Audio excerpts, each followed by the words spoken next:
Hello, I had everything on mute. Now it's not on mute. So we're gonna give everybody a chance to catch up or to log in. So we're gonna start in a couple of minutes, but I figured before we start, I will share a fact and I will ask a favor of you guys watching. So a fact is that Ryan is planning to shave his beard, which I'm completely in disagreement with. So what I figured I will do, I will try to make sure that the community would persuade him to change his ways. So if you now go to Notch user group on Facebook, there is a poll going, should Ryan shave his quarantine beard? Please vote. So there's two options, yes, which is a bad option, and no, which is the correct option. So if you don't mind, throughout the stream, if you could just drop a vote, we will check in once we're done. And you know what, maybe we can convince Ryan to do the right thing to keep the beard. Do you know, I saw you post in, because I can see Armin's screen during this. So I saw him typing to someone, I'm going to do a gag, but I didn't think anything of it. Somehow, the most obvious outcome of that, I didn't see coming. So I guess it's really my fault. Such is life. Right, I think we're good to go. So, hello, my name is Armin. I'm a product specialist at Notch. Today with me here is Ryan. Hello. And in this stream, we're going to talk about procedurals. So this is more or less a list of what we're going to speak about. But before we actually go to the actual list, I think we can talk about procedurals a little bit more general. So in simplest terms, procedurals would be volumes calculated or rendered in mathematical formulas, to put it really simple. But I guess Ryan can give us a little bit more technical description on this.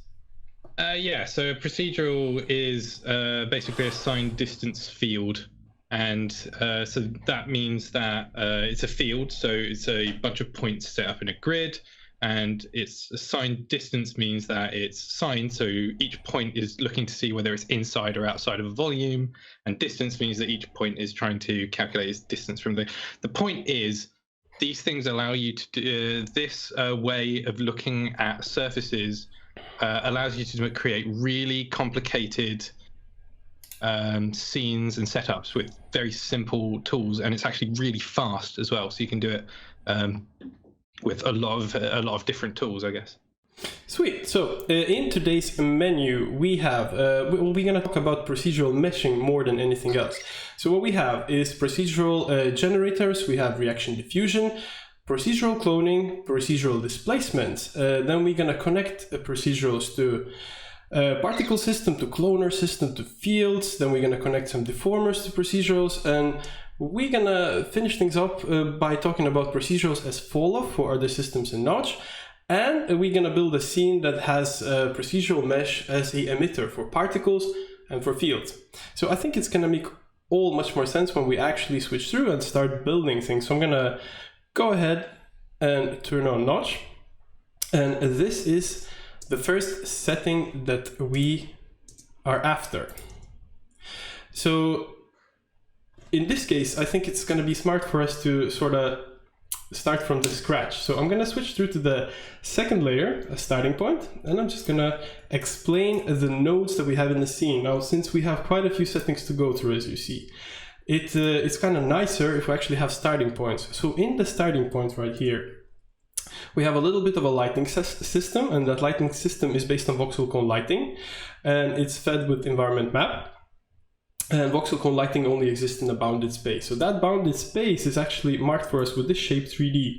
The shape 3D is set to invisible, and it has outlines. We just see the outlines. And here in the bottom, we have a very, very small rig for camera. So basically we have a null that works as a gimbal, and there's a camera spinning around it all the time with a continuous modifier. So Ryan actually has a link to this specific file that we're building. He will drop it off to the chat. So if you are interested to see how things are done and just follow it with us as we're progressing, go ahead, download it, and let's get into it. So, procedurals, just like fields and just like particles, is quite a big subject in Notch. That means it has its own root. So the first step for us will be to add a procedural root.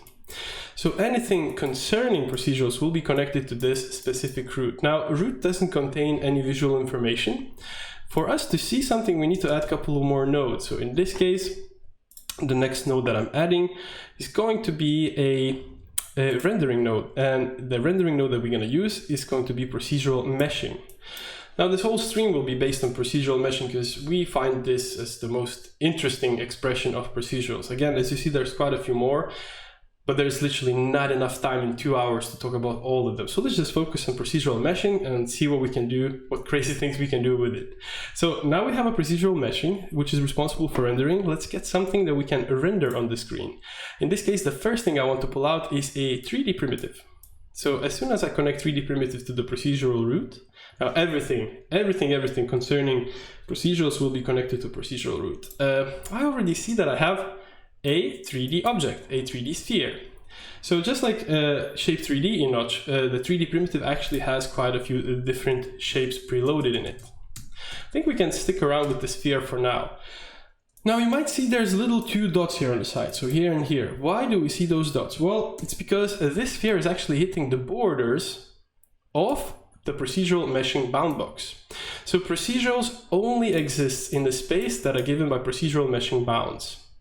That's exactly why we have the shape 3D marking that space that we have to work with. So basically we're more or less constricted in that space. So with that said, I think what we can start with is making this 3D primitive a little bit smaller. There we go. In fact, I'm going to make a copy of it and I'm going to connect it to. So we would have a couple. So where does the procedural things become interesting? Well, basically procedurals can be used for modeling in Notch. So if you're doing some really intricate, really crazy shapes, this is probably the best way to go about it. You most likely are all familiar with blend modes in 2D, like multiply, add, subtract, and all that. So in procedurals, we have the very same thing for 3D. So if I hover over the 3D primitive, you will see that there's CSG modes. So CSG mode stands for Constructive Solid Geometry. Now for people coming from, let's say, Cinema 4D, that's probably more familiar with the term of Boolean Operations.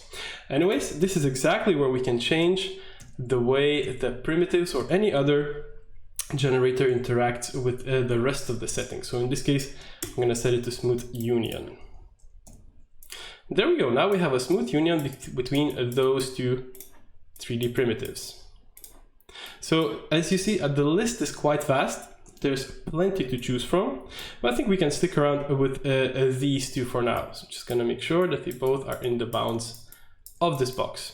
Now you see we're actually cutting the side of it, and there's a good way for us to solve this, let's call it, well, it's not necessarily an issue, but this cut. So in the procedural meshing, we have quite a few options designated to sort of alterations of how things are rendered on screen. So for instance, we definitely have an option called seal boundaries. So as soon as we seal boundaries, even if the 3D primitive is actually hitting the wall, we don't see our black cut, we actually see it cutting flesh as if it's filled with something. There's a couple of more options here in the procedural meshing, but we're going to talk about them a little bit later on. So aside of 3D primitive, I'm just going to change one of them to, let's say, a box, so we have a little bit of a difference. We can actually use imported 3D models as well. So for instance, if I want to use a FBX model that has a little bit of an animation in it, just going to bring it a little bit lower for us to preview. I'm going to make sure that it's animating. There we go. So what if I want to use this in procedural system? Well, I can actually do that by adding another node, which is called 3D object. So with the 3D object connected to the procedural root, I can actually express this imported 3D scene to a procedural system. All I have to do is grab the exact 3D mesh, in this case Sage 36, and connect it to the first input. Now this is done, but the 3D object is out of the bounds of procedurals. As soon as I pull it in, it starts to render. So again, everything that is concerning this procedural meshing has to live in the bounds that are given by procedural meshing node. We're going to talk a little bit about to expand it or make it smaller, but in most cases you probably will want to leave as a default as this box as it is here. So with this connected now, I'm quite happy. I think I'm gonna get rid of the big cube. I don't really need it. And I don't want to see the actual mesh. I just want to see the procedural generation of this mesh. So what I'm gonna do, I'm gonna go to the imported 3D scene and I'm gonna set the visibility to 0. So now we only see the mesh in procedurals. Now I am playing back, and if I was to bring the visibility back, you will see that the guy is moving, but not in procedurals. Why? Well, because in 3D object, we have an option for animated SDF. As soon as we enable animated SDF, this model starts to move. So let's make sure that these two actually talk or something happens between them. So I'm going to change this to, let's say, a torus, because why not? Now, who on earth would not like to see a torus here? Probably quite a few people, but I'm just going to ignore that. Right, so I'm going to make sure that this guy is looking towards us. I'm going to make this torus a little bit smaller. I'm going to move it to the side, and I'm going to make sure that this 3D object is actually in a smooth union with this 3D primitive. Again, we have a lot of different blend modes to choose from. I find smooth union one of the more fun ones. There we go. All right, they are connecting. This is actually working. The inner radius could be a little bit bigger. But as you see, there's quite a bit of tear going on. So we can address the tear and the mistakes or the little cuts in the mesh by changing the error tolerance and by adding some smoothing to iterations. So I'm gonna add error tolerance to number 10, for instance, and smoothing iterations to 20. Now, I think it's important to note that when we add smoothing iterations, we're actually increasing the number of polys, or increasing the density. So just look what happens when I set it to 20. All of a sudden, it's much, much more dense. We can actually push it further and further, but for the performance reasons, I would never recommend to overdo this setting. Right, so I think I'm quite happy with 20. I'm gonna switch back to the normal view now. And what else we could actually do here to make this a bit more interesting? I would propose that we make one more 3D primitive. We connect it to the procedural root, perhaps set it to another side. Let's make it smaller. And this would actually look much more coherent if it had the floor to stand on. So we can make a floor out of the 3D primitive as well. So I'm going to copy that, connect it to the procedural root. And if I scroll through available options, I see that I have an option for a box. So I think I'm going to go for the box. I'm going to make sure actually that it's set to defaults first. So here's the box. I want the box to be just in the bottom of everything. And as you see, it actually looks like this guy is just sort of spawning from the floor. So again, this is a very, very nice, very, very cool modeling tool. One thing that could advance this setting is a little bit of a material. So let's try to apply somewhat of a material. The place where apply material in procedurals would be procedural meshing. So in this case, if we hover over, you will see that the third input here is material. So if I type in material now, grab it from the list and connect it there, I can start thinking about some kind of a material or generator for color channel. I think I'm gonna go for Fractal Noise. I'm gonna connect it to the first input color texture, and I'm gonna shape it a little bit. I want this to be in higher quality, so maybe 2000 by 2000. And I don't want this in FBM. We have a whole list of different generators here in the Fractal Noise. I think I want to go for Warped 3 because, well, I just like how it looks, to be honest. The default is actually quite nice. I think I'm going to leave it at that. But check this out. We added a material, we connected it, but it doesn't really react with the model.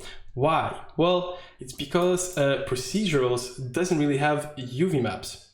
So anything that is not UV'd, it's not being treated properly with materials. So to fix that, we should use an extra node. And that extra node is called mapping. So we're literally gonna generate UVs for this setting right here.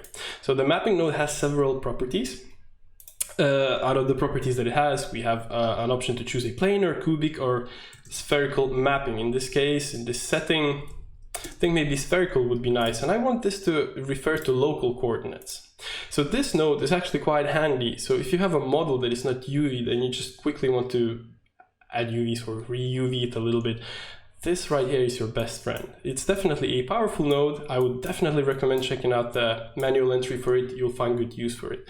Quick reminder how to get to a manual without literally opening your browser. We have a little question mark towards every single node available in the graph. If you just press on that question mark, you're brought directly to the manual page of that specific thing that you're interested in. I'll just have to wait a minute for this to load up and then we're gonna move on. There we go, mapping node. Right, so now we have the thing set up more or less to look a little bit more interesting. Perhaps we should take advantage of the fact that we have a environment map in the scene. So I'm gonna go to the material, I'm gonna tick on environment mapping. I already see that there's a little bit of a shine, a little bit of speck going on. That's good.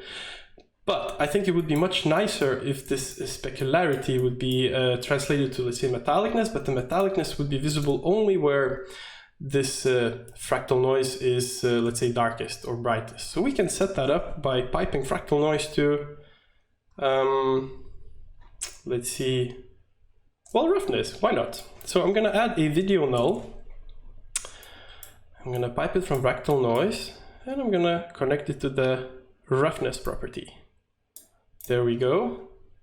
Let's set it to full and let's add metallicness. There we are. So now I think we should add some color correction here so it's a little bit bigger distance or difference between black and white here. So color correction, more contrasts. Yes, please. Less bright. Let's see how this looks.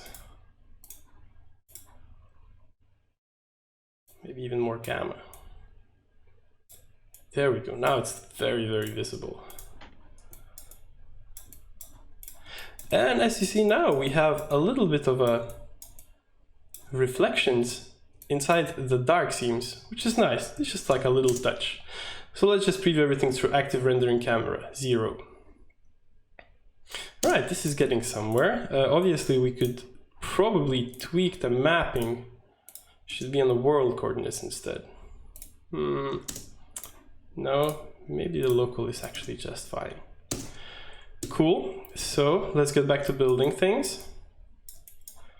And let's maybe just reduce the metallicness a little bit.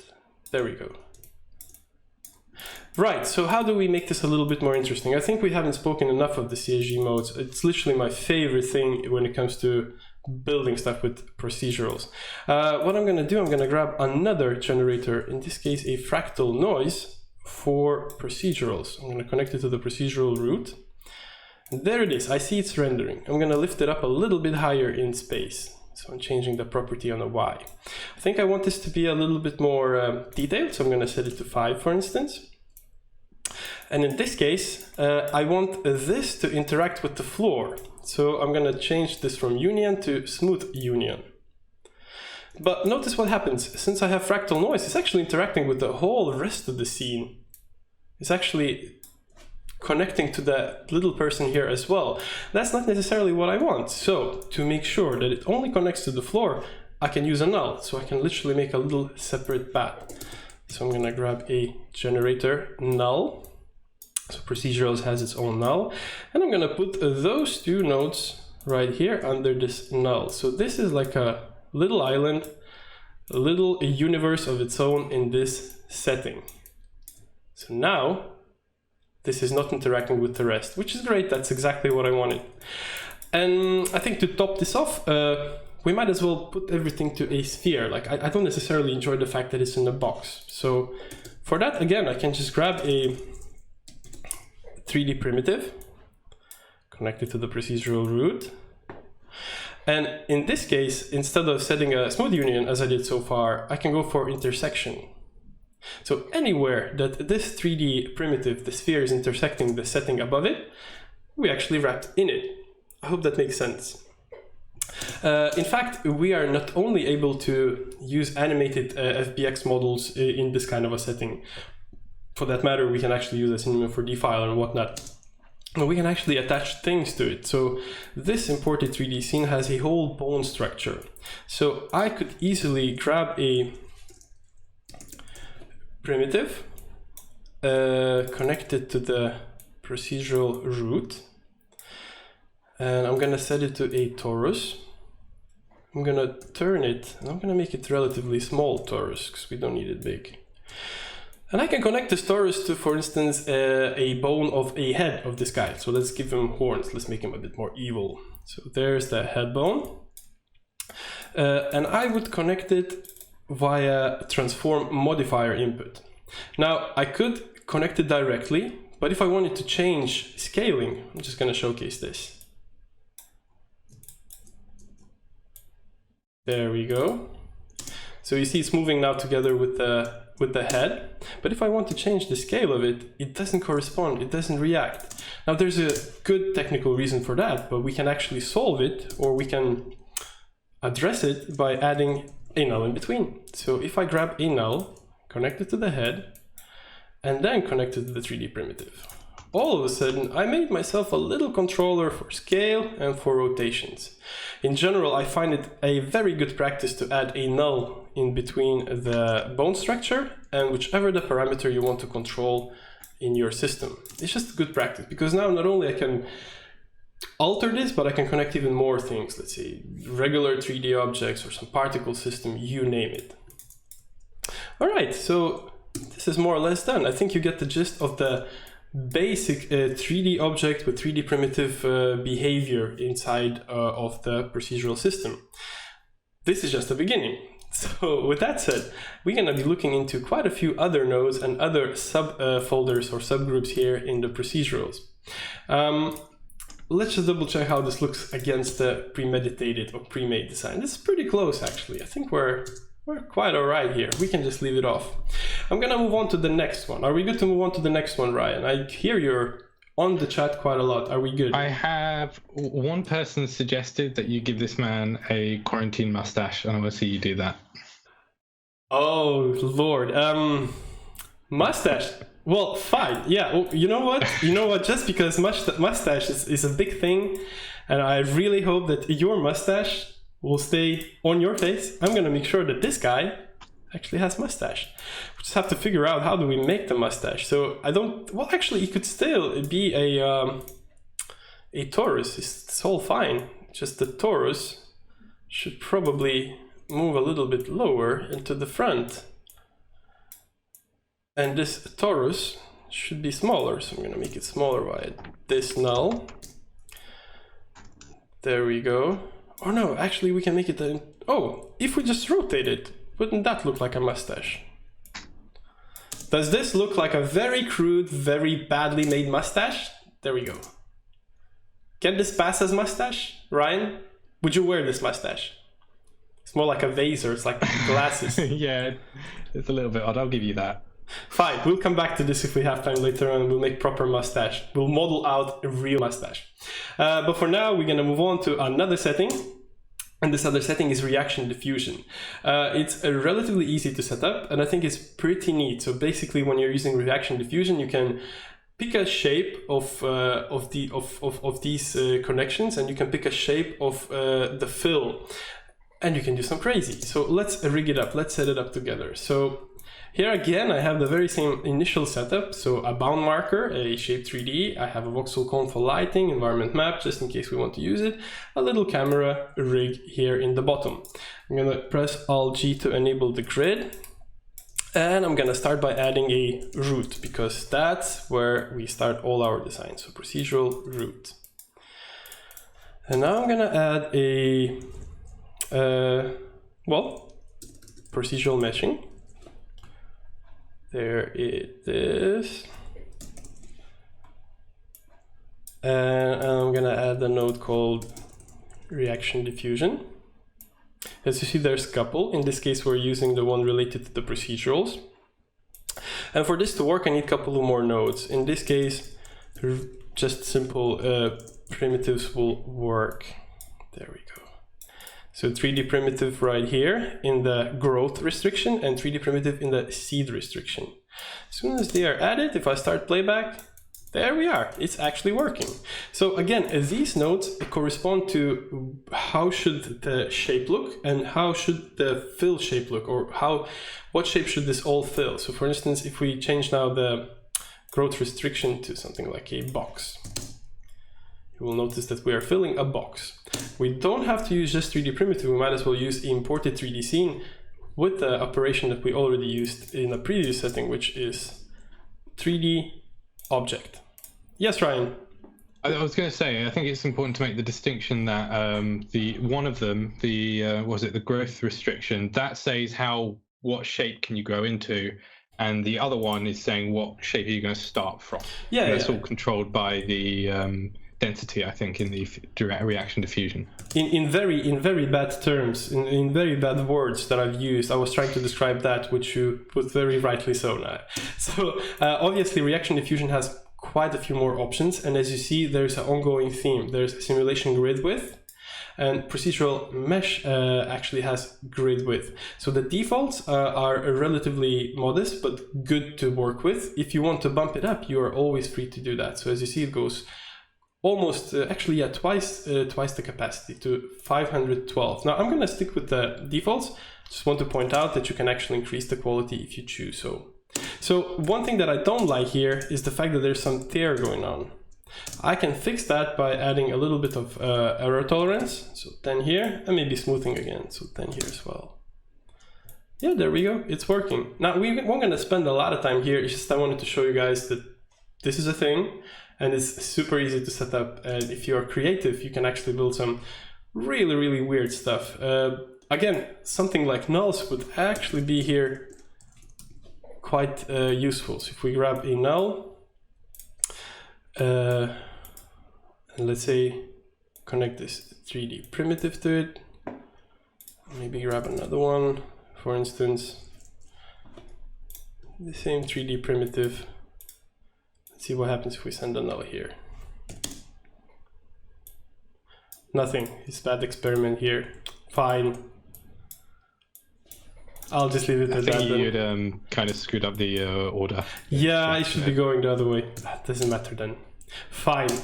So let's bring it back to default. There we go. This 3D primitive is now a sphere. Ah, it's because I connected to the root. Yes, of course. 1 0 going 1 0. Inside your sphere. Yeah. We don't want to render it. We want only this to work. This only to work with reaction diffusion. Cool. So this is reaction diffusion. If we check the sub brackets of the procedurals, you will see that there's a lot of generators. So we gave a spin for Fractal Noise, 3D object, 3D primitive. What else? Reaction diffusion. I think we might as well try out a couple of more things. In this case, let's see what is next in our list. It's procedural cloning. Well, actually, that's a whole bracket of its own. So I think it's important to talk about it and mention this. So let's build this. I'm going to go to the new layer, and we're going to recreate this setting that we've just seen. So again, we have the basic setup. We will need a root. There's a procedural root for us.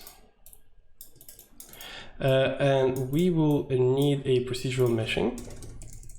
This is our renderer, so this will be always required if we actually want to use this as a mesh generator. Now we're gonna grab a primitive, so 3D primitive. There we go, and let's see what we have in that whole subfolder. So there's cloning, and there's repeat, mirror, and clone.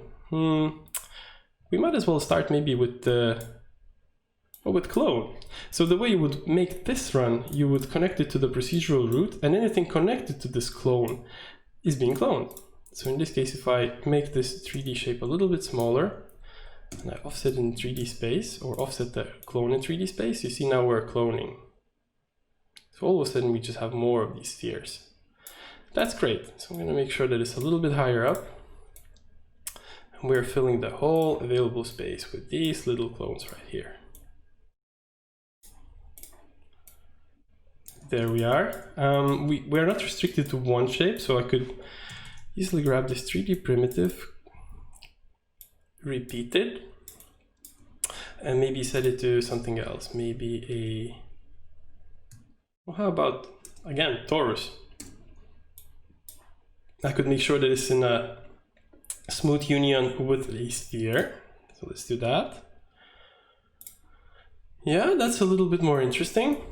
And now I can actually take all of this and set it to, for instance, mirror. Why not? So I'm going to move it a little bit aside. Again, the same logic. So anything we put beneath the mirroring or child to mirroring will be mirrored.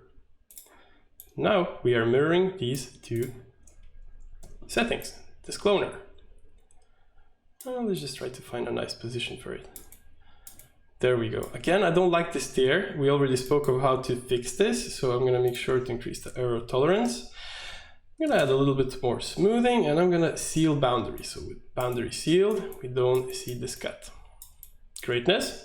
Well, let's use the third one then, a repeater. Let's see how that looks if we actually change them all up. There we go. Now we are repeating things. Let's see if we can change some settings here. Spacing Y. Let's give it less spacing.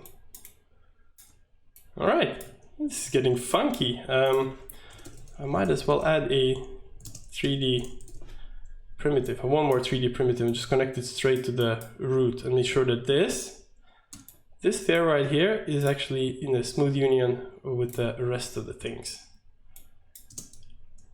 Talking about building abstract.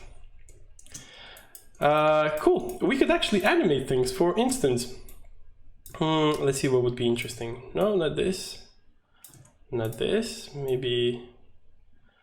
Yeah, we could probably rotate the heading, and we can do that with a continuous modifier connected to the heading property. There we go. There's heading. Let's connect this. Start playback. Let's increase the speed. So basically, you can clone, you can mirror, you can repeat, you can build some really, really insane stuff. One thing I haven't mentioned about procedural meshing, and as I mentioned before, I'm going to be coming back to this node time and time again. It has a property called dynamic. So if you set dynamic to 0, you're stopping exactly on that frame, exactly where you hit the stop, you will get the mesh. So basically, this is a very good way to generate some really intricate shape and sort of work with it for the offline rendering if you're a fan of, let's say, path tracing. So we might as well try something like that in the very end of this session. One little heads up for the future. We are very, very keen to see this as a thing where you can actually generate a mesh and actually export an OBJ file or something like that. So I can vouch that development is definitely looking into that. And there will be a chance to build something cool in Procedurals and actually export it. So that's very nice. We have some options for that already. I'm not going to go into that, but it's being advanced as we speak. So that's very, very fun. Cool. So this is repeating, mirroring, and cloning. One thing that's probably quite interesting to mention is the color. So for instance, if I want to color this 3D primitive, I'm going to set it to red. Nothing happens. And that's because we haven't ticked on affect colors.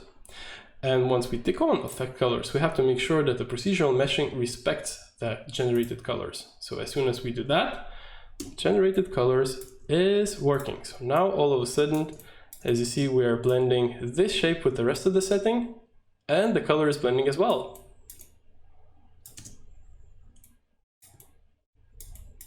Let's hit 0 and see the spinning. There we go. All right, what else do we have in the list? Procedural displacements. Well, these are fun as well, actually. I would say that Fractal Noise is quite, well, I would put it on a displacement bracket. Like, you can actually use this for displacing and making some weird stuff. But the coolest displacer is Onion. There we go. So we're going to try that. So for us to be able to use it, we're going to use a procedural root, as always. It has a bounds that are given for us or marked up for us by the shape 3D. We will need a meshing. There we go. And we will need some kind of a shape. So in this case, a 3D primitive. How are we doing, Ryan, by the way? You're very quiet. Oh, how are things? How are things in the? So much. I see. How are things in the chat? Are we all good there? Yeah, it looks all good. I'm just covering off some questions. I can explain them here. Fair enough. So I've added in procedural root, procedural meshing, a 3D primitive. It's just a sphere, and I'm going to connect the onion to this setting as well. As soon as I connect onion, I see that there's something already happening. In this case, maybe I want this to be a little bit bigger in scale. See what else. Oh, I can actually choose if it's inner and outer or just inner. I can make a lot of alterations to how this onion should be treated. But before I actually change any more settings here in the onion, I'm going to come back to the procedural meshing, and I'm going to do that same magical thing of error tolerance, smoothing, and I think I'm going to seal the boundaries too. So this already looks a little bit better as soon as we seal the boundaries. Let's come back to the onion, see if we can change the scale and how would that look. I think when the scale is bigger, this actually looks nicer, so I'm going to set it to 9. There we go. We could probably add a couple of more nodes. So for instance, that same fractal noise, because why not? Let's fractal noise it as well. So I'm gonna pull it a little bit higher. I think I'm gonna change the mode to intersection, and I'm gonna increase or decrease the distance offset. Let's make it more elaborate. So I'm gonna set number of iterations to 5. There we go. All of a sudden, this is much more intricate shape. In fact, again, I can put and wrap everything into a sphere. So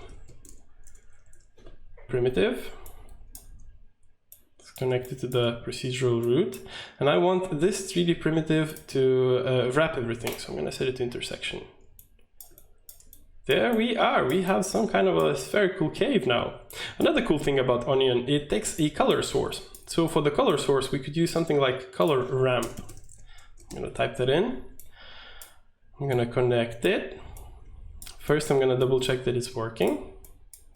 It's not. Because in procedural meshing, we have to say, hey, respect the generated colors. As soon as we do that, all of a sudden we are a go.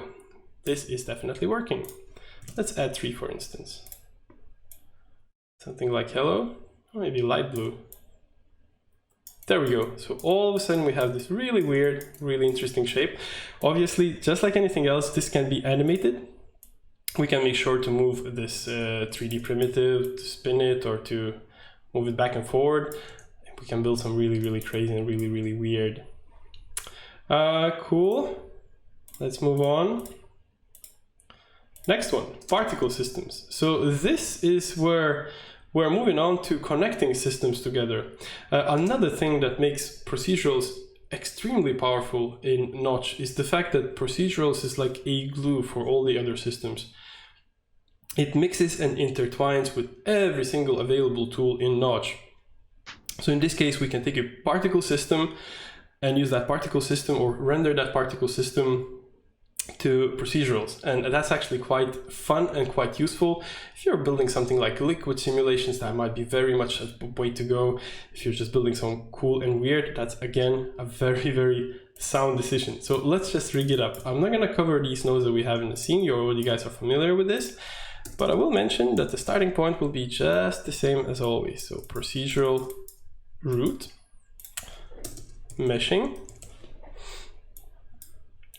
And now we're going to delve into particles. So before we actually do any more moves towards particles in the procedurals, we actually have to have a particle system. So let's do that. Let's build a small particle system.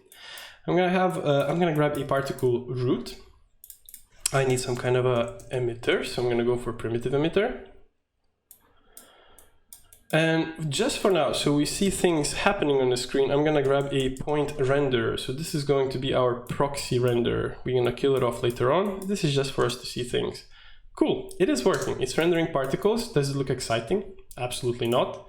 So first thing we're going to do, we're going to reduce the numbers here. We don't need that great many. Actually, we can probably suffice with 64 particles on the particle root, and let's say 64 on the primitive emitter. Now we have 2 places where we change particle count, and there's a good reason why we have 2. So this is allocating your resources, and this is the actual number of particles you're using. So a practical tip, always make sure that these 2 have similar numbers. So if you're using 50 particles, we'll set it to 64 here, the smallest denominator, so on and so forth. Cool, now we have a smaller number, that's good. We should have some kind of a motion. How about vortex? Right, not too bad. Maybe let's change the direction. yeah, this is pretty sweet. Let's make sure that this particle system here with these points translates to procedurals. Now, if I go to procedurals, under the generators, I will see that there's two options for me. Particles and particles as primitives. I'm going to use both, and I'm going to explain you guys the differences between one and the other, and there's very sound reason to choose one or the other depending on what you're building. So first of all, I'm going to use the particles property. So particles has two inputs in the bottom. As you see, the first one is marked up gold and it states particle node. So if we connect this particle root to the particle node input, we all of a sudden have a simulation. Now it's not perfect. First of all, it's a little bit too fast. So vortex, I'm just going to slow it down. In a procedural meshing, I think we should make sure that we are more tolerable to errors. So I'm going to set it to 10. I'm going to make it smoother and I'm going to seal boundaries.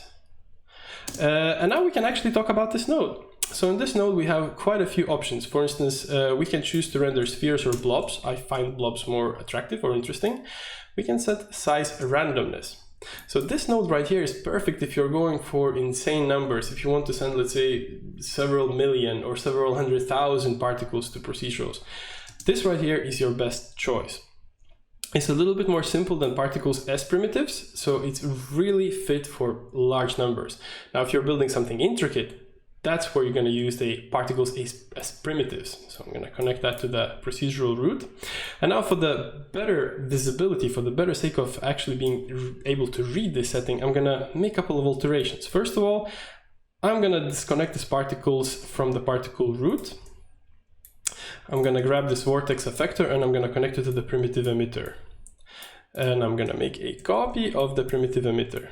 So I guess you know where I'm going with this. So I'm going to use separate emitters for separate operators here. So this particles node will use a primitive emitter that we already had. Things are spinning. And the new one will go to the particles as primitives. There we go. So now in this one right here, we should probably choose some kind of a bit more interesting shape. So I'm going to go for torus. And I think I'm going to make it bigger so you see better what's going on. There we go. So as you see now, we have two shapes. We have toruses and we have spheres. Now, particles has only one option or two options, blobs or spheres. Particles as primitives, however, has a ton, from torus to prism to you name it. So basically, this is just a little bit more elaborate, a little bit more intricate node to do your particle simulations. I think I might as well give a little bit of motion for this one too. So maybe some curl noise for this specific emitter. There we go. Let's just make sure that it's not crazy. Yeah, now we have toruses curling and we have spheres spinning in vortex. So to round up things when we talk about particles, you can connect either the root of the particle system if you want to take it all into consideration, or a specific emitter that you're considering. And you can use two options, either particles for vast numbers or particles as primitives for more interesting results. Both ways are valid, you just have to choose whichever the one fits your design best. Might as well give one of them a color. So I'm going to set this to blue and I'm going to make sure that the colors are respected. There we go. Right, and of course we don't need point renderer anymore, so I'm just going to kill this off. So as simple as that, taking a particle system, sending it to procedurals is via one node, which is called particles, or another one, particles as primitives. So since we already started to talk about connectivity, the next thing that we're going to connect is going to be cloners. So we can take a procedural shape or make a procedural shape and express it as a cloner. So let's set that up. Again, same starting point. We need a root. There's the procedural root. We need a meshing. And then we need a, well, some kind of a primitive, I would say. So 3D primitive. There we go. We have visuals. We have a sphere. That's great. So just to make this sphere a little bit more interesting, I think I'm going to add a fractal noise. Now notice that every single node that I'm pulling here is this light pink. It's quite important again. the color coding is very important here. As you see, there's quite a few nodes corresponding with the same naming conventions. Make sure always to use the right one for the right system. So in this case, they're all coherent. I'm using the right one. So I'm gonna pull it a little bit up, set it to 5. I'm gonna change the CSG mode to, well, intersection, for instance. Just gonna move it around so we have a bigger shape. Yeah, something like that. I'm quite happy with this. I'm gonna make sure that we seal boundaries. And I'm gonna do my favorite 10 to 20 setting. This is not mandatory, it's just something that I do all the time. So I would interrupt you, Armin. You've yep, hit those options a couple of times, and we should probably like spend a little bit of time on them. Oh yeah, go on. So with error tolerance, it's worth remembering what that's actually doing, because what that's doing is increasing the accuracy of it trying to find these or trying to calculate this geometry. So when you increase that, you are it impacts on your simulation. And with smoothing iterations, it's iterative. So if you put it up to 20, it's on some level 20 times slower than it was before. So just keep that in mind when you when you go through these buttons. Yeah, procedurals can become costly quite fast and quite soon. Yeah, it's easy to exceed them. So let's be reasonable. Let's drop it to 10 then. Thank you, Ryan. And the last thing with the seal boundaries, what that's doing is just whenever your procedural reaches the edge of the bounds that you give, you can just seal the boundary there rather than looking through it. If you don't want to do that, you want to just see more, that's when you're going to be expanding the region of your procedural system with a bounding box. But Armin, do you cover this later? I can't even remember. Yeah, I was thinking to cover this later, but this is as good time as any. So sure. If you want to expand the area of influence, and again we have our area of influence marked up here with this cube, I'm gonna tick off the fractal noise, and I'm gonna make this sphere bigger. So as you see, we're cutting the sides now, but if we grab a bounding box and connect it to the left input here on a procedural root, with the bounding box bigger, we actually increase the area of influence. Now I tend to leave it on a default, because that makes a conversation with other systems a little bit easier if you try to convert this to particles or fields or whatnot.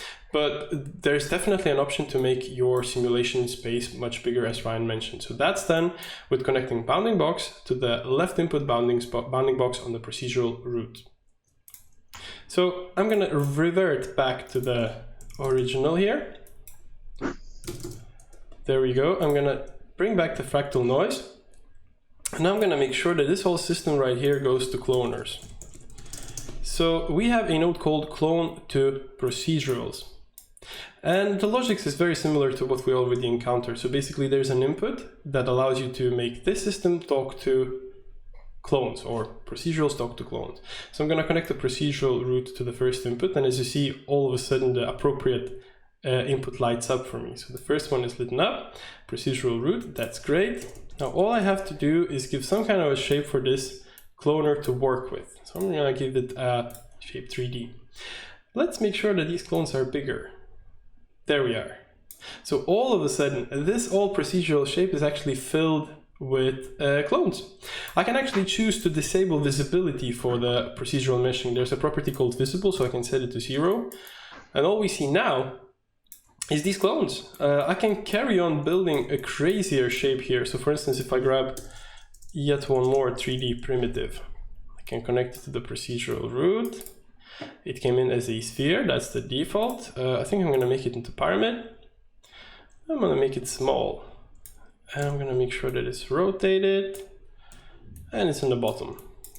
There we go. So now we have this quite odd shape, and I'm quite happy with this. So how do we push this further? Well, clones has a ton of effectors that we can take advantage of. So one of my favorites would be a turbulence. So I'm going to grab that, connect it to the second input, and I'm going to make sure that it's in uniform scale and is oscillating in size. There we go. Rather fast though. I'm going to reduce the animation speed. There we go. So this is already translated to clones. Of course, we're not restricted to just one shape as an output. We can use several, for instance.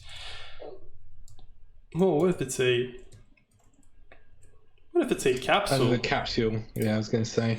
And we can give it the random rotations too, because why not? There we go. I guess the big point. Very much a creature of habit, Armin. Yeah, yes, there is there's this turbulence thing and there's this Trichet thing that I really enjoy. So this is the process of converting your procedural system to a cloner. So as you see, it's quite easy. It's literally adding an appropriate node, which is cloned to procedurals, making sure that the procedural root is connected to the first input. And then, of course, doing all that crazy stuff that you want to do with your clones. I might as well bring back the visibility of the mesh. There we are. Or no, actually that doesn't really help. Let's just keep it invisible. Let's keep it a secret. You could deform the mesh. You're jumping again. Later? Yes, oh. I have a separate thing ready for exactly that. I'm gonna use a moment here to remind you guys that on a Notch Facebook user group there is a poll going for Ryan's beard. I really think he should keep it. He thinks he should shave it. I think Please let me shave it. I think the community should have a voice there. Please, so go ahead and let me shave it. Go ahead and vote there. I'm quite keen to see in the end of the stream what is the outcome. Please and thank you. Right, so the next thing is sending your field system to procedurals. You might as well build some kind of a smoke simulation that you actually really like, and you would like to express it as a mesh. So this is exactly the bit of this stream for you. Let's do that. I'm a big fan of fields as a thing. Like I really like smoke simulations or gas simulations for that matter. So let's build a little field system first, and then let's send it to the procedurals. So just like with particles, we need a root. So I'm gonna grab a field root. I'm gonna grab a primitive emitter for fields. There we are. Fields, by the way, is bounded in a space as well, just like procedural. So it's actually good that we have this little box for us to, well, see our space, available space. We need a renderer. So field has just one renderer, and that's fine for us. So field renderer. If I start simulation now, I see things are happening. It's flat though, because field root by default is set to a 2D space. So it's just width and height and no depth, or just one on the depth. But we can flesh these numbers out. So I'm going to set all of these three parameters, width, height, and depth, to hundreds. All of a sudden we are in 3D. Now, primitive's default is circle. So I want this to be a sphere. That's great. And I think this would be much more interesting if we had some kind of a motion here. So perhaps turbulence, surprise. I'm a big fan of turbulences in general. Right, so let's make sure that this is a little bit more attractive. So velocity amount 0.2, noise scale, well, maybe 8. There we have a little field simulation. So how do we send this field simulation to procedurals? Well, if we build a little procedural system here, which we're going to do right now, so procedural root meshing, we need that for the rendering. And if I now scroll through available generators, you will see that there's no node called specifically fields, but there's one called level set fields.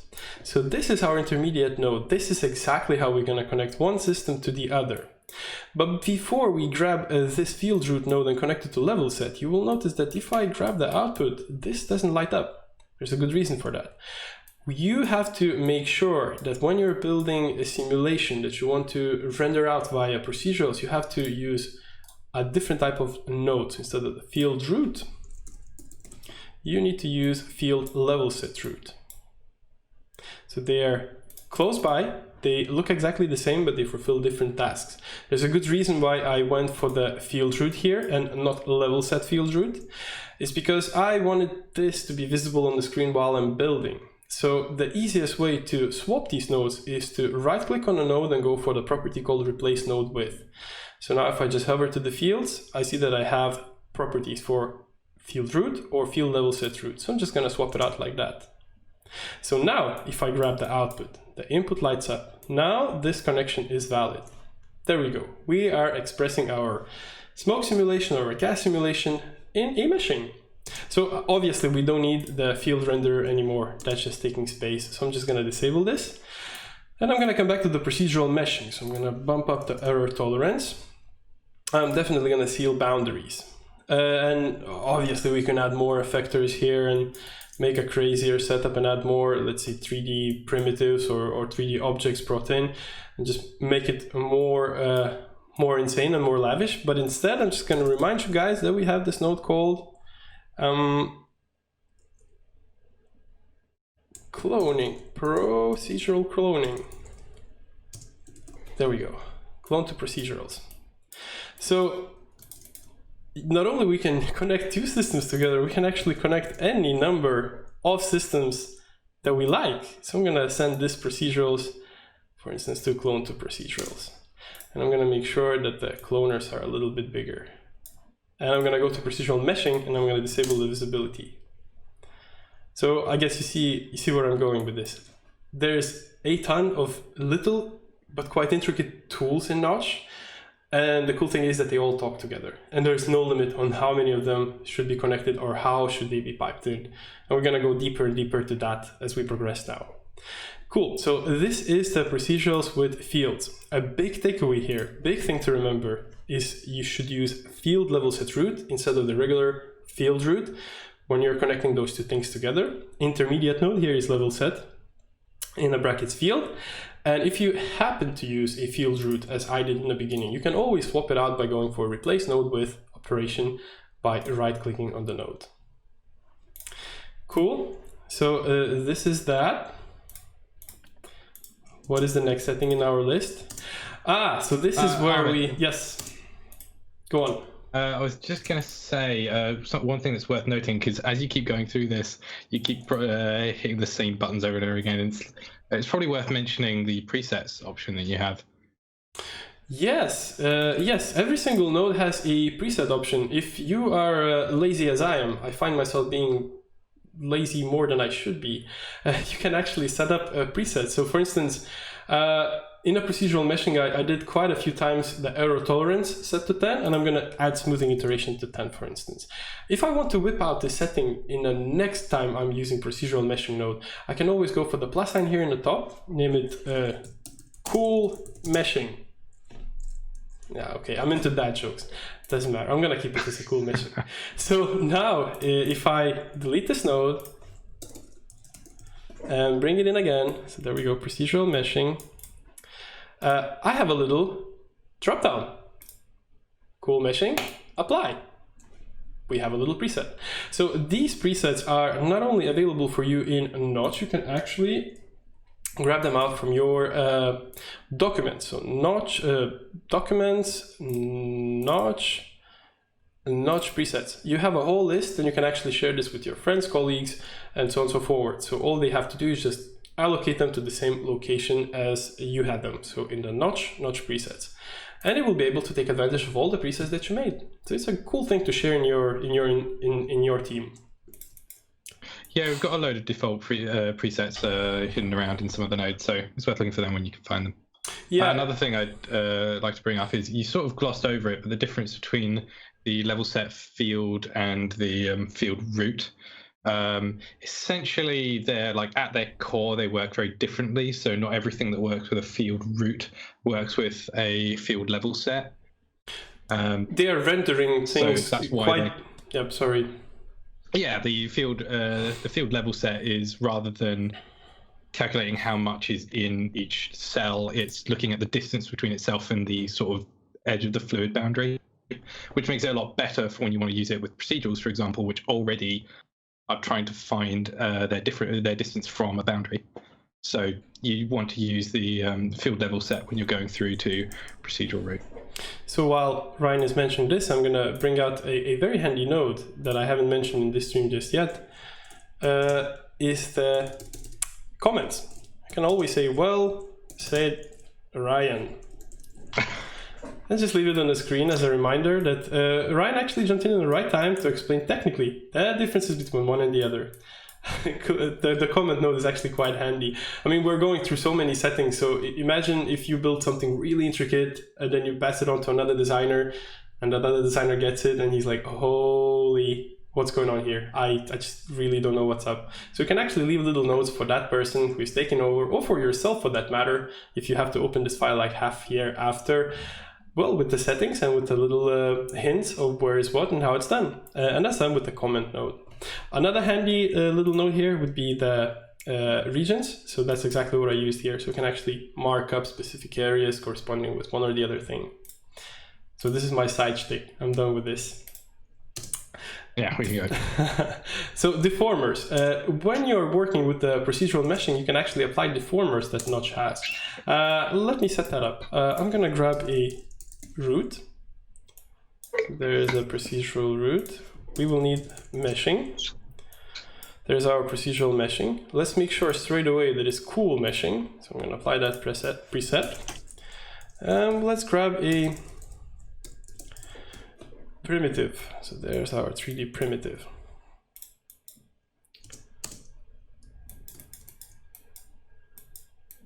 And we are not rendering, are we in the right? We are not in the right layer. Visibility was set to 0, and I made a preset out of that. There we go. That was the thing. So now we have it right, and we have a whole list of deformers. Again, we can use quite a few of them for the procedural systems. For instance, if I grab displacement, I'm going to apply it straight on the procedural meshing because this is the rendering node for this setup. And as I do, it's actually taking effect. So I'm going to reduce the noise amount. Displacement amount could be quite big. Maybe the very shape should be smaller.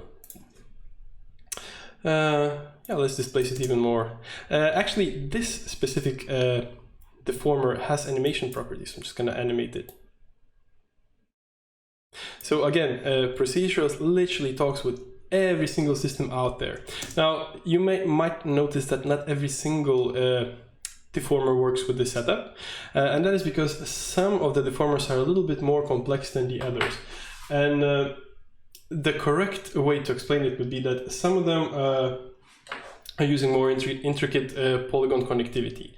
So those might not work for you just now. But these are things that development team is actively working on, because again, this whole thing, procedurals, is quite a live and organic thing that development team is currently working on further and further and making more and more elaborate features towards it. And in the end of this stream, I'm going to show you some really advanced renderings that was done by two of our owners, so Matt and Yanni, and I'm just gonna whip out their Instagram accounts and I'm gonna give them a shout. So you're gonna see, guys, what you can do with this if you actually spend a little bit more time and you learn the basics and then you go deeper and further. So with that said, now we're gonna move on to another type of use case for the procedurals. You probably have already tried Cloner or let's say particle system or whatnot, and you took advantage of fall off. And you might have noticed that fall off is restricted to a sphere, box, and let's say infinite. Perhaps you want to use something really elaborate and intricate and different. So this is exactly how you would do that. You can actually send a procedural setup to work as a fall off. So that's exactly what we're going to build. So in this case, there's Fractal Noise and a pyramid working as a fall off for the cloner system. So let's build this together. Hello, Armin here. During the live stream, we made a couple of mistakes in this segment. So to save time and to make sure that you get the best information available, I cut it out and I replaced it with a little recording that I just made. Okay, so let's build this. First of all, we will need a cloner. So I'm gonna grab that from the node list. Cloner needs some kind of output. So in this case, a shape 3D. And we need to shape this cloner so it fits in the bounds that we have here available for us. So in the cloner, I'm gonna reduce the grid size, maybe something like 2 by 2 by 2. Yeah, that's much better. I think we want a little bit more operators here. So I'm gonna bump these numbers to 30 by 30 by 30. And obviously they're quite too big. So maybe let's reduce the clone scale significantly. There we go. This looks more like it. So the initial cloner setup is ready. Now we need a procedural system. So we're gonna grab a root. Now we will need a primitive. So let's just grab that. Okay, I'm gonna set my primitive now to the pyramid because that's just a little bit more interesting. And obviously now we need to connect those two things together. So the connection here will come as a effector, because effectors are the ones that are actually using fall-offs. So I'm gonna grab a plain effector. This will do just fine for us. So I'm connecting it to the effector's input as always. And I'm gonna connect a procedural root to the first input here, procedural fall-off. So with that done, now we're making some changes in the plane effector. First of all, we definitely want the fall-off mode to be procedural. Then we would definitely need to invert the fall-off. And I think the next thing we should do, we actually should give it some kind of a behavior. So I'm going to tick on uniform scale. I'm going to make things smaller. There we go. And as I do, I already see that this is working. So I can even change the fall-off property to see this better. I think I'm going to leave it at 1.5. Yeah, that's fine. So this is all that is needed to make sure that you are using a procedural system as a fall-off for cloner. Now, obviously, we could push this further, perhaps add a couple of operators. In this case, it could be a sphere and maybe a, well, cylinder, for instance. And we could add a little bit more complex setup here in our procedurals. So, for instance, how about some fractal noise? Right, there we go. I think we should change it to the 3D noise because the fast noise is not as elaborate and it doesn't really fulfill the task. So now if I just move it around, and here is my fractal noise. I'm gonna make it a little bit more complex. I think I'm gonna change the distance. I could probably animate this property with a continuous modifier. But this is pretty much it. Right, so back to the stream now. On to something else. What else do we have here in the list? We are to our last setting now, and the last setting is procedural meshing with particles and fields. So basically we're going to use procedural meshing as a particle and field emitter. That is an option as well. So let's just set that up. Let's start with building a procedural system. So procedural root, meshing.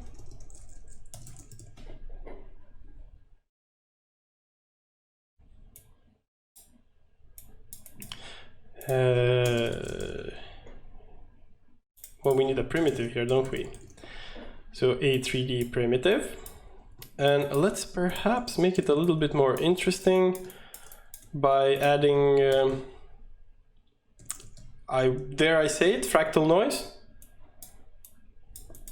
Creature of habit. Creature of habit. It's just there are some things that looks great out of the box. This right here is one of them. Should we set it to subtract? Yeah, why not? So now we have a little bit more interesting shape. That's fine. I'm not going to make any more changes here. I'm literally going to take this and send it to a particle system. So let's add a root. I just want to point out that I can tell exactly who comments when Ben comments because I can just read the sarcasm. Yeah, such is our bent. So he's our one and only, our favorite. You can just read it. Yes, he actually won the crown for dad jokes in Notch. Believe it or not, he made me run for my money, and unfortunately I wasn't fast enough. There we go. So particle root. Now we need a procedural emitter because we've spoken that we want to express these procedural shapes as particles. So we're going to use procedural emitter. Let's grab a point renderer just as a preview tool so we see that things are working.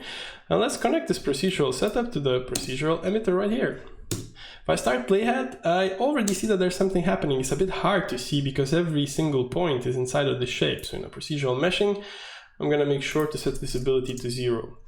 There we go. Now we have particles in a shape of this procedural setup. Does this look exciting? Absolutely not. So let's make this a little bit more interesting. I'd say let's drop numbers to 4000 by 4000. So I'm changing the numeric value on the max particle count in the procedural emitter and in the particle root. And you know what? I hate point render. Instead, I'm going to use clone to particles, because I want real meshes spawning where the particles are. So I'm adding clone to particles node. I'm connecting this particle system to the first input, a particle node, and I'm going to give this a shape 3D as an output. There we go. There is just a few particles though, or few clones. I'm going to match the number to 4000. There we are. Let's make them smaller. And let's disable the point renderer. So all of a sudden, we are expressing the procedural setup via particles to clones. Let's make it even more interesting or abstract. I'm going to make sure that it's visible. Maybe some of them could be a little bit bigger so we can actually see them better even when the mesh is enabled. There we go. Maybe we can give some motion to this by adding the very same displacement deformer to the procedural meshing. Right, I hate the default, so I'm just gonna make my favorite change here. There we go. So this is now active. This is doing something. Ooh, it became alive. Let's just for now make sure that it's invisible. This is becoming a little bit more interesting. Things are popping. This particle system has no motion whatsoever, so we could add something like, for instance, turbulence here. So I'm going to add turbulence, or no, I'm going to change things up. No more turbulences. Curl noise. Let's go for curl noise. Oh, don't get too far out of your comfort zone. Well, thanks, Ryan. So now we have a little bit of motion in the procedurals, in the particles, and we're expressing everything through clone to particles. Let's bring back the mesh visibility. Cool. I think I would like these particles to pop in scale, so I'm gonna go to turbulence now again, and I'm gonna use turbulence effector to make sure that these are going up and down, becoming smaller or bigger as they are translated to clone to particles. Cool. So what would be actually nice is if you added true shed. We'll get to that. If these particles would actually correspond with the procedural system too. To be honest, it would be much nicer if the procedural thing sort of blobs out and then becomes a clone. So we can do that. We already know that we have a particle node for procedurals. So I'm going to connect that. I'm going to say like, hey, this particle system I built, please express it in procedurals too. Working. Great. Does it look good? No, because we need some error tolerance, perhaps some smoothing, and we need to seal boundaries. So now in the particle root, let's just make sure that it's actually a blob. Now it's blobbing out, and as it's blobbing out, things are becoming into particles. There we go. Actually, to make this a little bit more visible, we might as well change the color of the clones. There we are. So first it's procedurals, then procedurals becomes blobs, and as they blob and as it blobs out, it actually becomes a particle. Nice. Let's add one more complexity here. Let's add a field system, just because we can. Because why not? Because your GPU said something mean to you this morning. I have a 2-computer setup, so I'm streaming from a completely different machine. Should this all go ballistic, I am still good and good. I have full trust in my machine. Okay, field root. We will need a procedural emitter. And I will need a renderer, obviously. So, field renderer. Good. Now we need to make sure that the procedural emitter knows that it should talk to this procedural setup here. Okay.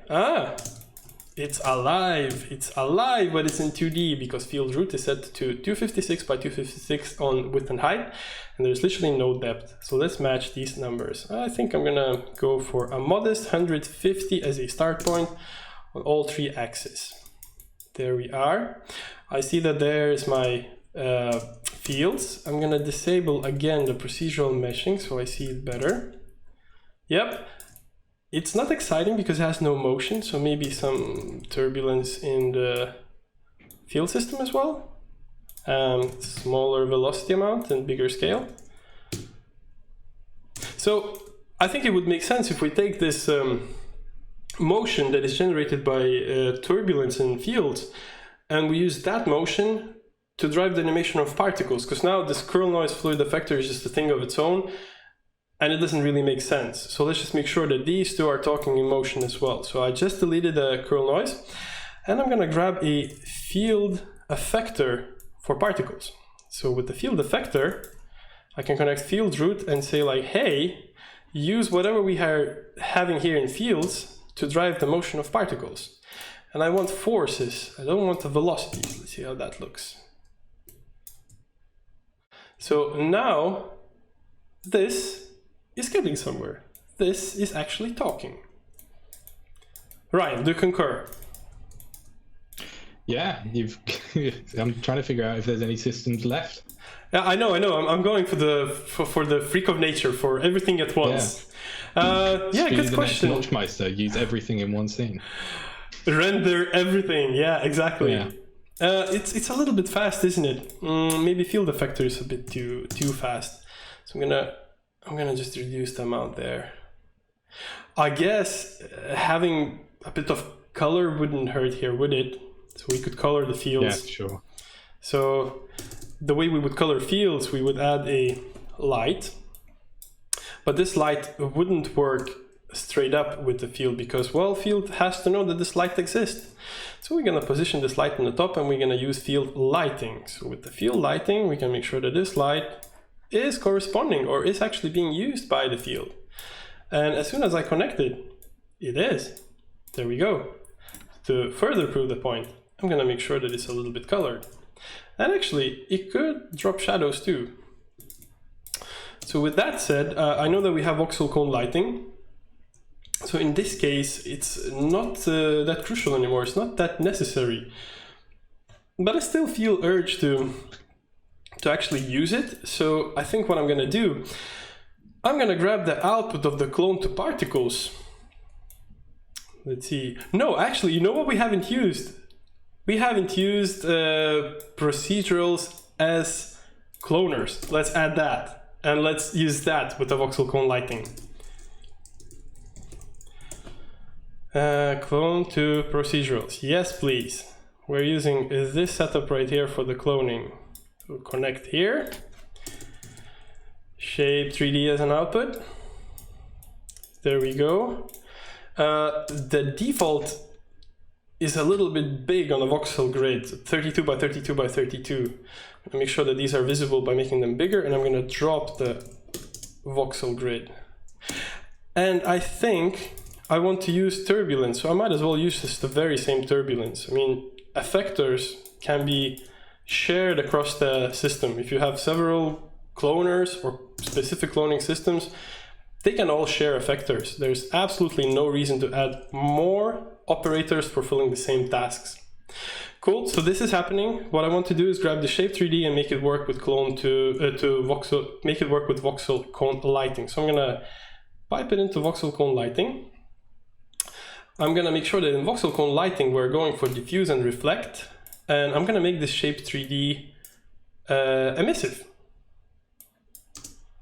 There we go. So this is sort of like very, very simple, very fake global illumination going on here. And I think we could give it a color. You, good sir, you be yellow now. And I think since we have environment map, we should take advantage of that too. Am I going too far, Ryan? I mean, every time I look up from the keyboard, it's changed drastically. But that's the beauty of Notch. Fascinating.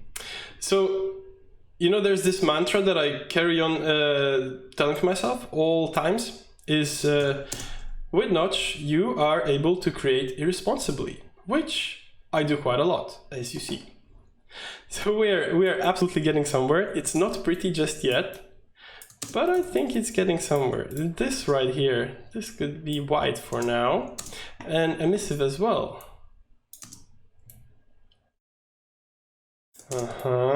Not bad. So this is yellow, this is white. Ah, you know what? We have this light set to blue. That's why we have the blue shade. So let's just make sure to set it to white for now, or maybe, yeah, let's leave it at white. What we could do, we could give a color to the actual procedural. So I'm gonna change that. Maybe something red. So obviously the particles could be in colors too, or in this case the clone to particles. So that could be. I think the field's also quite thick as well, because you can't really see through them. It's very high contrast. We have alpha and brightness properties, so I can actually mess about with those. We have blend modes too, but maybe just make it additive. Yeah. Yeah, but it's very slim then. I mean, it's fine. It's working. Yeah, let's leave it at that. Why not? This is a joint venture. We are both building this, so if you say so, we'll do so. Right, there we go. We can even add a little bit more of a background by adding light scattering beam, so this just pops from the background. So light scattering beam just fills the screen, but if we tick on depth test enabled, it starts to respect the geometric bounds of the scene. Let's maybe set it bluish. There. To be honest, now it's just a little bit thin, this field, isn't it? Should we maybe add some shadows to work together with field lighting? Because now they're competing as soon as you add, but if we set it to something like additive, if we change the direction, so the shadows are popping from the bottom, and if we make them a little bit less bright, we are definitely getting somewhere. Another thing that is a little bit odd is the fact that the fields are in the shape of a square. Wouldn't you agree, Ryan? I mean, if a little bit. If we just set it back to a blend, you will see it better, I guess. Yeah, so it's in the square. I really don't like that. So fields has a function called, or not function, but a factor called collision. So we can choose either a regular, no, not collision, sorry. Oh yeah, actually collision. We can use a regular collision, which would work. Yeah, we can use a regular, when I say regular, I mean we can use a collision that works with 3D object that you imported, or we can choose primitive. Now, since I'm already with so many little nodes here that is starting to restrain my system, I'm not going to go for complex 3D shape, so I'm going to go for primitive. And primitive will just cost less on GPU. So I'm going to set my primitive collision instead of a circle to a sphere. And I have to set it to inverted shape. So now field is actually contained in this sphere. I think this makes a little bit more sense. Maybe this yellow doesn't make sense though. What do you think? Yeah, the yellow's a bit harsh. You have to mute it out a little bit. Yeah, maybe or change it to something else, kind of. Maybe it's too emissive. I should stay emissive. I think it is a bit too emissive. You find like a balance between them. There we go. It's a little bit better. But now the blue stands. Yeah, agreed. The blue is not a way to go. Yeah, it's like there's a region there where it's okay. Yeah, this is definitely debatable and can take hours. Yeah. It usually takes hours for me to decide on the colors.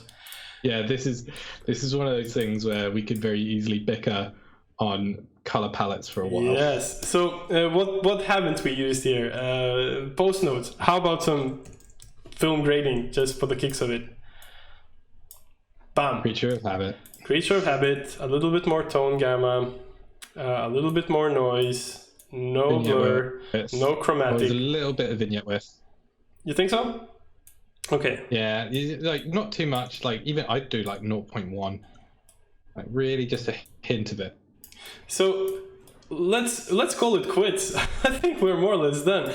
We made a crazy connection here. So basically, we build a procedural system that is actually being displaced with the displacement deformer. We piped it into particles, and we expressed those particles via clone to particles. Then we made sure to add a field system that is using procedurals as a emitter, and we added some motion to it. The motion that we conceived with the field system, we pushed through to particles, so the particles would move exactly as the field is moving. And then we took the procedural system and we made it all into clone to procedural. So there's just one thing missing.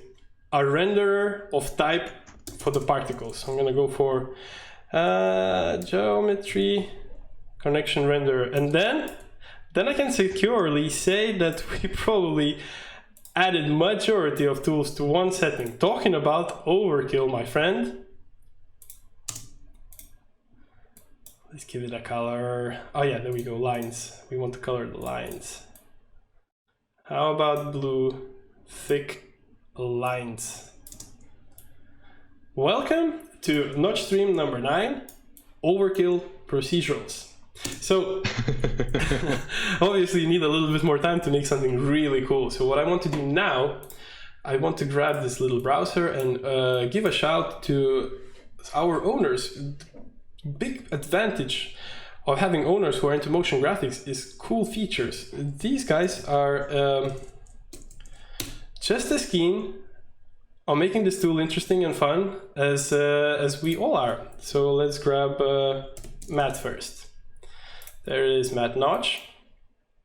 He made some real crazy with the procedurals. He's actually experimenting with those quite a lot. So for instance, here, I was gonna say, that's procedurals. Yeah, here for instance, it's a particle system rendered out as a trail and then actually pushed through to procedurals, or actually it's built in particles with trails, but rendered out in procedurals with the path tracer with the glass. There we are. So I'm some very heavy depth of field as it gets far into the distance. I think he just wanted to give more space, more readability, because if you add that, there we go. Then we have this. So these are two human shapes, two imported 3D meshes rendered out as procedurals too. If you ask me exactly how it's done, I don't think I can answer this in a minute, but we could experiment and get to know this. Then we have this. This is quite interesting as well. So this is two procedurals, I know for a fact. Let's see, I think he actually shares several different views of it as well. Yeah, so it's I think he's doing lighting passes there, so different lights and how they are all coming together into one scene. Exactly. This is very nice. So this thing where I spent way too much time setting up because I failed the first time I was doing it, fall off.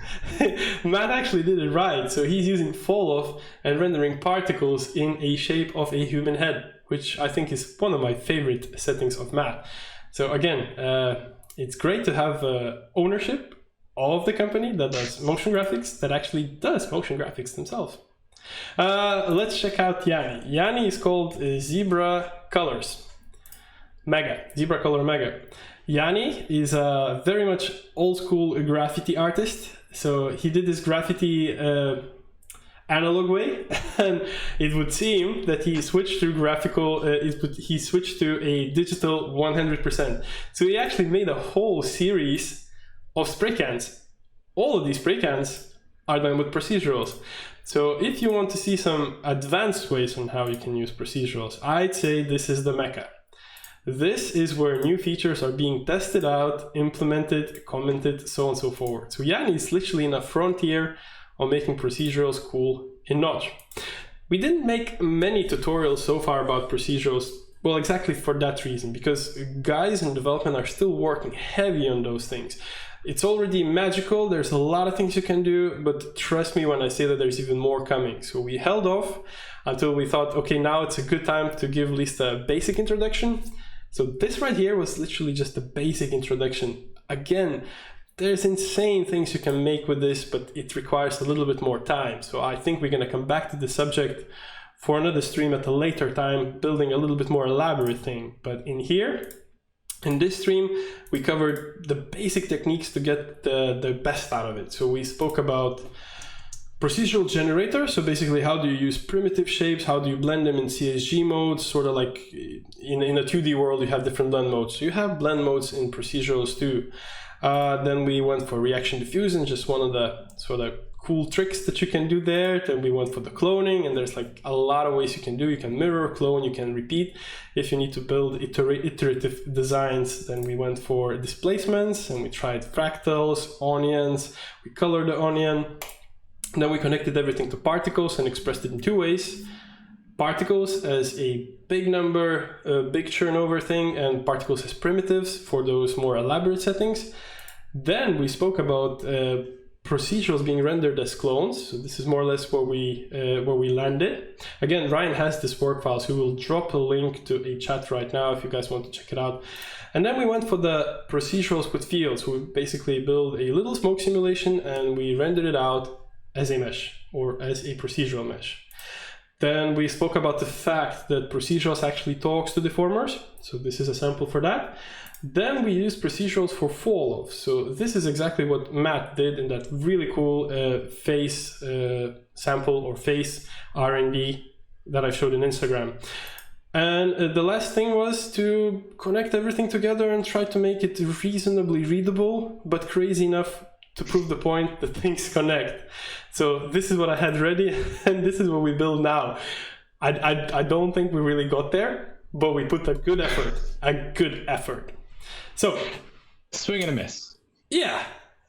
So I think now would be a good time to open up to questions. If anyone has any questions, just post them in the chat. I think we're getting questions in from Facebook and Twitch and YouTube. Yeah, it's worth to mention we're actually streaming to multiple platforms. We actually are live now on Twitch, YouTube, probably Twitter. I'm going to stand corrected if we're not. And Facebook. All of those places are valid to drop a question because the chat that you see here on the side is unifying every single chat out there with the questions and answers, so on and so forth. So do shoot a question. While you're working on your question, I'm going to head to Facebook and I'm going to see how our polling is going. Oh. Yes. Why can't we just let me be happy? Such is life. Let's see how your beard is doing. I can tell you. No, it's a solid no. Oh, there's a new player in town. Mustache. It's a big loss for me, even if I add on the mustache to my yes vote. I'm gonna support the mustache, to be honest. Can I? No, I can. Yeah, I can do both. Ryan, the tribe has spoken. You are keeping the beard. Let's see how far this can go. Obviously, we're doing streams once a month, so the next time we can see you is likely in the end of next month. And I duly hope that there's still a beard. I know that you even have like fancy comb for your beard. That's kind of cool. It took me 15 years to get this, and you got this like in 2 weeks. Talking about being envious. Questions? Is there any? If not, I feel like we shouldn't really then keep people from whatever they do. Should they be having a morning or afternoon or evening, drinking coffee or a beer, depending on where they are? One thing we should mention is the Notchmeister. Yes, a Notchmeister. Notchmeister winner has been announced, and there's still the interactive one to vote for. Yes, congratulations. Notchmeister video has been announced. Notchmeister interactive is still there to vote for. Congrats to Kevin. He won the video competition. Now there's an ongoing competition for interactive. The very same place I've just been to, Facebook user group. You can find links to the voting system there, or you can just head to notch.one. It's all there. Vote for your favorites. There's just such a cool setup, like such a vast number of cool things that I'm having a hard time picking my favorites. But I'm sure that by the end of the competition, we will have a winner. I just really want to see who it is. Quite exciting. Fair enough, guys. Thank you so very much for joining us. It was absolute pleasure hanging out with you, and I hope to see you guys in the next stream. So thank you very much. Thank you. See you on the next one.